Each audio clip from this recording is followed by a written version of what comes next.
Explanation of the book, Food for Life, Your Guide to the New Science of Eating Well, by Professor Tim Spector, an epidemiologist and world-renowned expert on the microbiome, the beneficial bacteria in the gut.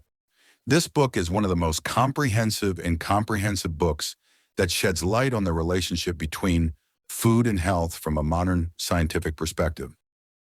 Introduction. Rethinking Food. Spector begins the book with a profound critique of most prevailing ideas in nutrition, such as the importance of strict calorie counting, the categorization of food as categorically good or bad, fast diets and one-size-fits-all recipes. He emphasizes that the human body is much more complex, that people's responses to food vary greatly, and that the solution is not to follow a perfect diet, but to understand how our food interacts with our bodies and our gut microbiomes. Chapter 1. The Microbiome. Your essential partner in health. The microbiome is a community of beneficial bacteria that lives in our gut. It plays a role in proper digestion, strengthening the immune system, impacting psychological state and mood, weight control, and metabolism. Spector emphasizes that the diversity of this microbiome is a strong indicator of health. The more varied and richer the diet is in fiber and natural plants, the stronger and more balanced the microbiome will be. Chapter 2. Plants, not just vegetables and fruits. The author recommends eating more than 30 different types of plants per week.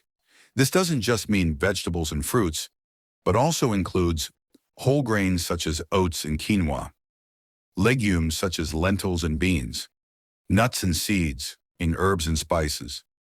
Each of these plants feeds a different type of beneficial bacteria in the gut. Chapter 3. Carbohydrates and Fats. Nutritional Justice. Spector challenges the common notion that carbohydrates are bad or that fats should be avoided, explaining that complex carbohydrates such as whole grains are beneficial and rich in fiber. Healthy fats, such as olive oil, avocados, and nuts, are essential for heart and brain health. Refined sugars and artificial fats are the cause of imbalance. Nutrition isn't about deprivation, it's about understanding and balance. Chapter 4. Beverages. The liquid danger. He highlights that many people overlook the impact of beverages on their health. Some of the points he makes: soft drinks and energy drinks harm the microbiome and cause insulin resistance. Natural juices, while beneficial, contain large amounts of sugar and should be consumed in moderation. Water is always the best choice. Green tea, coffee in moderation, and fermented drinks like kombucha support the microbiome. Chapter 5. Spices and Herbs, a hidden immune food. Spices aren't just for flavor. They contain antioxidants and antibacterial compounds. Some of the most recommended spices are turmeric, ginger, cinnamon, garlic, cumin, oregano. Variety in your daily cooking helps strengthen your immune system and improve your digestive health.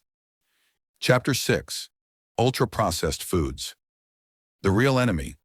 Spector explains in detail what are called ultra-processed foods, such as fast food, candies and crackers, sausages and processed meats, frozen and packaged meals. These foods are typically low in fiber, high in sugars and unhealthy fats, and negatively impact beneficial bacteria, leading to digestive disorders and increased inflammation. Chapter 7. Personalized Nutrition. There's no one-size-fits-all. The author proposes that each person responds differently to food due to their genetic makeup, the nature of their gut microbiome, their lifestyle, movement, and sleep patterns. Therefore, one should not imitate others or follow pre-made diets. Rather, one should experiment on their own and carefully observe the effect of each type of food on the body. Chapter 8. Fasting, not just for weight loss.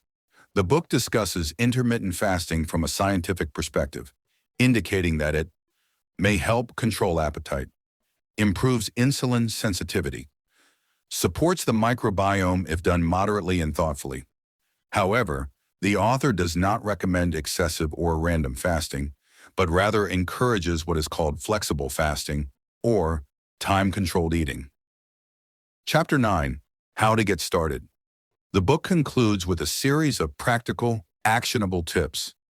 Eat whole, fresh foods as much as possible. Avoid artificial sugars and ingredients you can't pronounce. Variety. Your plans aim for 30 varieties per week. Read food labels carefully. Listen to your body. Don't follow any regimen if it stresses you out or makes you suffer. Conclusion. This book doesn't offer a strict diet or regimen, but rather a complete philosophy on how to approach food in a scientific, conscious, and personal way. It focuses on promoting gut health, deeply understanding your body, and building a positive relationship with food. It's a clear call to abandon outdated thinking about food and rely on modern science and personal experience. In Food for Life, Professor Tim Spector doesn't use personal anecdotes as often as some authors in the field of development or nutrition. Instead, he combines accurate scientific writing with real stories, medical experiments, and inspiring case studies to prove his ideas. Here are some of the most prominent stories and situations mentioned in or based on the book. 1. The story of identical twins and their different responses to food. One of the most prominent examples cited by Spector is that he himself participated in this study. And the experiment was conducted on genetically identical twins, that is, they have exactly the same DNA, and were given the same foods. The results showed that insulin, blood sugar, and fat-burning responses were different between each twin. The message: even if people are genetically identical, their microbiome, environment, and lifestyle habits create completely different food responses. 2. His personal story with heart disease and how it changed his thinking. Spector also shares a glimpse into his personal life. He was a physician and scientist who previously believed in extreme diets and strict calorie counting. He developed a heart condition despite adhering to a traditional diet. This prompted him to rethink everything he had learned and led him to study the microbiome and the effect of real foods on the body. 3. The story of a patient who improved his health without losing weight.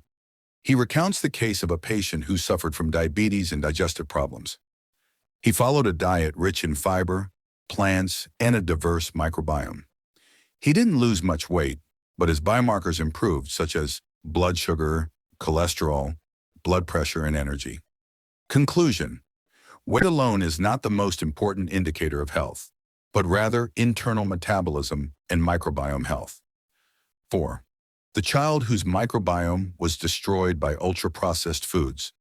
The author cites a case study of a child who ate only white bread, potatoes, crackers, and energy drinks. When his microbiome was tested, it was found that the diversity of bacteria in his gut was virtually non-existent. He began experiencing digestive, immune, concentration, and even psychological problems. Once he introduced natural foods and fiber, his condition improved significantly within weeks. 5. Personal experience with fasting. Spector himself tried intermittent fasting regimens, such as the 16, 8, and 5, 2 diets, and shared how they affected him. The benefits weren't limited to his weight. He also noticed improvements in sleep, energy, and mood. However, he cautioned against excessive or strict adherence to fasting and recommended following a method that works for each individual. 6. Examples of longevity. It discusses the blue zone populations, such as the inhabitants of Okinawa in Japan or Sardinia in Italy, where longevity is prevalent. Their most prominent dietary habits: simple, natural, and unprocessed foods.